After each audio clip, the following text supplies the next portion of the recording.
అక్కినేని నాగార్జున గారు social media వేదికగా emotional post చేశారు. తన కుటుంబానికి ఎంతో ముఖ్యమైన వ్యక్తి అక్కినేని నాగేశ్వరరావు వీరాభిమాని ఎద్దుల అయ్యప్పారెడ్డి మరణించడంపై తీవ్ర దిగ్భ్రాంతిని వ్యక్తం చేశారు నాగార్జున గారు. ఈ మేరకు అభిమాని మృతి పట్ల సంతాపం తెలియజేస్తూ నాగార్జున ఎమోషనల్ పోస్ట్ చేశారు. అక్కినేని కుటుంబానికి ఎంతో ముఖ్యమైన వ్యక్తి ఎద్దుల అయ్యప్పారెడ్డి మరణించడం నన్ను బాగా కలిచివేసింది. ఆయన నాన్నగారికి వీరాభిమాని. అలా మాకు మా కుటుంబానికి కూడా ఎంతో దగ్గరయ్యారు. ఇన్నాళ్ల పాటు అక్కినేని కుటుంబానికి మూలస్తంభంగా ఉన్నారు. మా కుటుంబంపై ఆయన చూపిన ప్రేమ, అభిమానం ఎప్పటికీ మరిచిపోలేను. వారి కుటుంబానికి నా ప్రగాఢ సానుభూతి.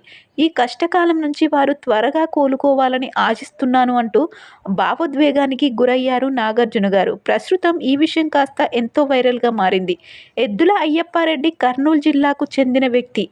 ఆయన ఎంతో కాలం నుంచి అక్కినేని కుటుంబానికి అభిమాని.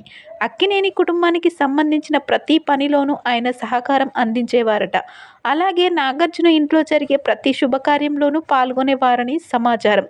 ప్రస్తుతం ఇందుకు సంబంధించిన విషయాలు కాస్త సోషల్ మీడియాలో ఎంతో వైరల్గా మారుతున్నాయి.